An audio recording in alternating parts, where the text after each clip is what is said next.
Radio Alise Plus programmu turpina ziņas bez robežām. Studijā Juris Saukāns. Starptautiskā valūtas fonda valde apstiprinājusi 8,1 miljarda ASV dolāru aizdevumu Ukrainai uz 4 gadiem. Pirmo kārtu $1,5 miljarda dolāru apmērā no šīs summas Kijeva saņems nekavējoties. Ukrainas premjerministre Jūlija Sviridenko platformā Telegram pavēstīja, ka fonda piešķirtie līdzekļi tiks izmantoti budžeta deficīta finansēšanai un makrofinanciālās stabilitātes atbalstam.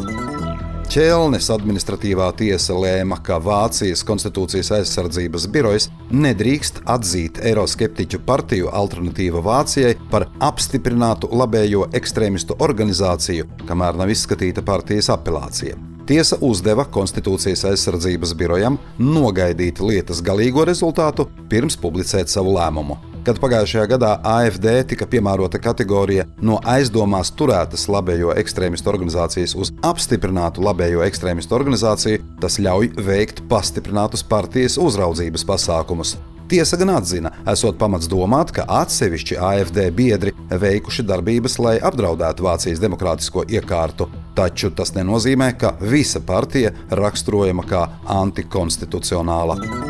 Kārtējā augsta ranga amatpersona atkāpusies no amata pēc jaunāko Epsteina lietas materiālu publiskošanas.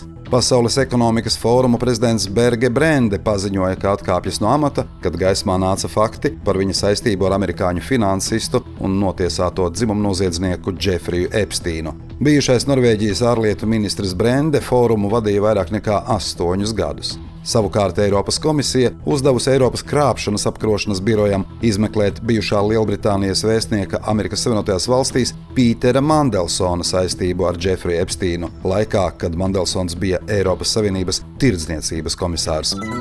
Par cigarešu kontrabandu ar meteoroloģiskajām zondēm pagājušajā nedēļā Latgalē aizturēti 8 cilvēki, 6 Lietuvas pilsoņi un 2 Latvijas pilsoņi. 3 lietuviešiem kā drošības līdzeklis piemērots apcietinājums. Notikuma vietā likumsargi konstatēja 120 000 nelegālo cigarešu ar Baltkrievijas akcīzes markām un mobilos telefonus. Latvijas finanšu iestāžu klientiem pašiem apstiprinot maksājumus, šogad janvārī izkrāpti kopumā vismaz 1,68 miljoni eiro.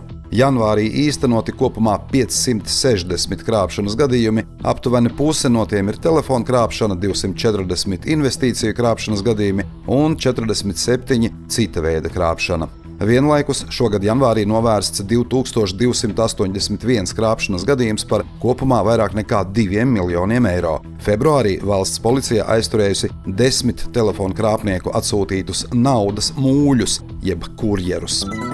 Valsts darba inspekcija ziņo, ka negadījumu pie padomju karavīru memoriāla Mūžīgās uguns Daugavpilī neizmeklēs. Dubrovina parkā sprādziena dēļ cietušajam darba nespēja nav iestājusies, līdz ar to netiks veikta nelaimes gadījuma darbā izmeklēšana. Mūžīgās uguns apkopi veica sabiedrības Intergaz darbinieks. No šodienas Daugavpilī notiek sniega tīrīšanas darbi ielās ar grants segumu. Plānots tos veikt secīgi visās pilsētas apkaimēs. Komunālās saimniecības pārvalde aicina autovadītājus ievērot piesardzību un izvairīties no braukšanas pa sasalušajām rievām. 4. maijā Daugavpilī norisināsies tautas tērpu gājiens. Atzīmējot Latvijas Republikas neatkarības atjaunošanas dienu, Daugavpilī tāds tiek rīkots jau 2. gadu, lai uzsvērtu un stiprinātu piederību Latvijas valstī un svinētu svētkus tautas tērpos, simbolizējot ciešo tautas vienotību un popularizējot tautas tērpu darināšanas un valkāšanas tradīcijas. Pieteikšanās dalībai gājienā izsludināta līdz 24. aprīlim. Nepieciešamie dokumenti atrodami pilsētas portālā. Studijā bija Juris Saukāns, par ziņu bez robežām saturu atbildes Alise Plus, projektu finansē Mediju atbalsta fonds no Latvijas valsts budžeta līdzekļiem.